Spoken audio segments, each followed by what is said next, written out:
Hi guys, একটু আগে আমি জংশন সম্বন্ধে একটু বলেছিলাম। যদি ভিডিওটা দেখে থাকেন তাহলে এটা তার বাকি ভিডিওটা আমি এখন পোস্ট করব, দেখে বুঝে নিন।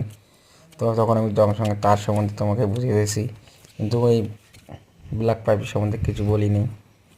তো এখন একটু ভালো করে দেখে নিন। আমি ভালো করে টেপ মারার সময় ধ্যান দেবেন। টেপ মারতে যখন কোনো কথাই করবেন না, টেপটা সুন্দরভাবে মারবেন। এটা একটু জংশন, তো এখানে সমস্ত তারের জয়েন্ট থাকে।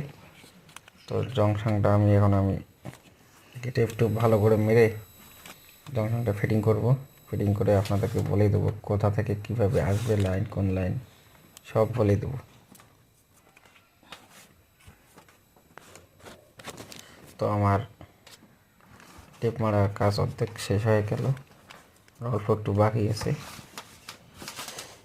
এটুকু হলে আমি আপনাদেরকে দেখাই দেবো কোথা থেকে আসবে। হ্যাঁ, এটা হচ্ছে তোমাদের ইনভার্টারের তার, যেটা হলো বডি আর্থিং। বডি আর্থিংটা দেওয়া জরুরি, নাহলে কিন্তু এলইডি লাইটগুলো আছে না, তো হালকা গ্লো পায়। ওটা বাথরুম থেকে আসলে ব্ল্যাক পাইপ দিয়ে বাথরুম থেকে ডাইরেক্ট পাইপ আসবে। সেই জংশন বস আমি ফিটিং করে দিয়েছি। এই জংশন বস হয়ে একদম এনসিবি জংশন বস পর্যন্ত চলে যাবে।